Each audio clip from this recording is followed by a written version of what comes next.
2026-এ পশ্চিমবঙ্গের নির্বাচনকে ঘিরে বিগত কয়েক মাস ধরে এ রাজ্যে এই নির্বাচনকে নির্বিঘ্নে সম্পন্ন করার লক্ষ্যে দেশের নির্বাচন কমিশন যে ধরনের প্রক্রিয়াকে অ্যাডপ্ট করছে বা যেভাবে সমস্ত কিছু সাজিয়ে তুলছে, আপাত দৃষ্টিতে হঠাৎ করে দেখে মনে হতে পারে যেন যুদ্ধ লেগেছে, যুদ্ধ ভাব। সে নিশ্চিন্তে নীরবে এবং সমস্ত মানুষ যাতে নির্বিঘ্নে ভোট প্রদান করতে পারে সেটা যদিও নিশ্চিত করা কোনো অন্যায় নয়, নির্বাচন কমিশনের এটাই কাজ। নির্বাচন কমিশন ইতিমধ্যে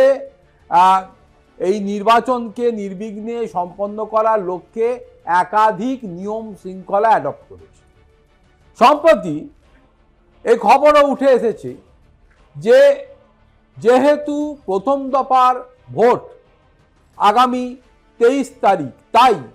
সেই লক্ষ্যে 21 তারিখ অর্থাৎ আজ 21 তারিখ বা 21শে এপ্রিল থেকে শুরু করে আগামী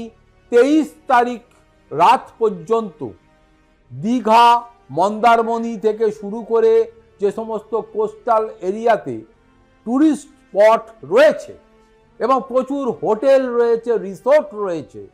সেই হোটেল রিসোর্টগুলিতে এই ট্যুরিস্ট স্পটে কোনো মানুষ থাকতে পারবে না, সাধারণ মানুষ থাকতে পারবে না, তার সাথে সাথে কোনো রাজনৈতিক নেতা নেত্রী কর্মী থাকতে পারবে না, কোনো দলের কোনো দলীয় প্রচারকও থাকতে পারবে না। ফলে 21 তারিখ থেকে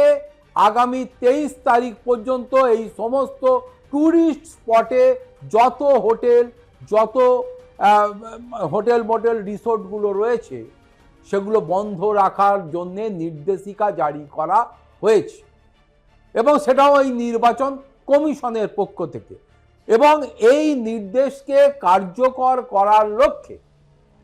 সংশ্লিষ্ট জেলাগুলির ডিএম এবং এসপিদেরকে নির্দেশ পাঠানো হয়েছে, সেন্ট্রাল ফোর্সকেও এই বিষয়টিতে অবহিত করা হয়েছে এবং প্রত্যেককে বলা হয়েছে তারা যেন সংশ্লিষ্ট এরিয়ায়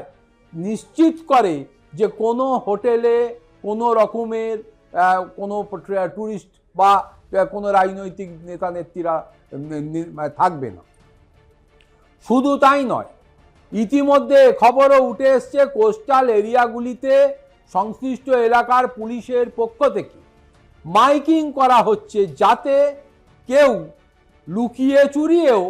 কাউকে না কোনো হোটেল বা রিসোর্টে রাখে। এবং হোটেল কর্তৃপক্ষ থেকে শুরু করে হোটেল মোটেল রিসোর্ট যে অ্যাসোসিয়েশনগুলো রয়েছে তারাও এই বিষয়টিতে নিশ্চিত করেছে যে তারাও এই নির্বাচন কমিশনের জারি করা যে মানে ইনস্ট্রাকশন সেটা তারা অক্ষরে অক্ষরে মেনে চলবে। ফলে বিগত দিনে আমাদের এ রাজ্যে অনেক ভোট হয়েছে, সেটা বিধানসভা নির্বাচন, পার্লামেন্ট নির্বাচন থেকে শুরু করে এই পুরসভা নির্বাচন, পঞ্চায়েত নির্বাচন, কিন্তু এত রেস্ট্রিকশন ইম্পোজ করা হয়নি বা ইম্পোজ করতে দেখেনি এ রাজ্যের মানুষ। ফলে ব্যতিক্রমী এই 2026-এর যে বিধানসভা নির্বাচন এ রাজ্যে হতে চলেছে তা কিনা জনমানসে বা মানুষের কাছে এক নতুন বার্তা বয়ে নিয়ে আসবে, নতুন অভিজ্ঞতার সামনে তাদের দাঁড় করাবে বলে মনে করছে ওয়াকিবহাল মহল। ইতিমধ্যে এ খবরও উঠে এসছে যে মদ বিক্রির ওপর রেস্ট্রিকশন ইম্পোজ করা হয়েছে এবং মদ বা যে এফএলও শপগুলো রয়েছে সেগুলো বন্ধ রাখার নির্দেশিকা জারি করা হয়েছে গতকাল থেকেই বা অর্থাৎ 20 এপ্রিল থেকেই সেটা কার্যকর হয়ে গেছে এবং 23 তারিখের আগে কখনোই এটি খুলবে না। ফলে এই রেস্ট্রিকশন ইম্পোজ করার পর এবারের 2026-এর নির্বাচন কতটা নির্বিঘ্নে হচ্ছে, কতটা ফিয়ারলেসলি হচ্ছে, কতটা মানুষ তার স্বতঃস্ফূর্তভাবে তার ভোটাধিকার প্রয়োগ করতে পারে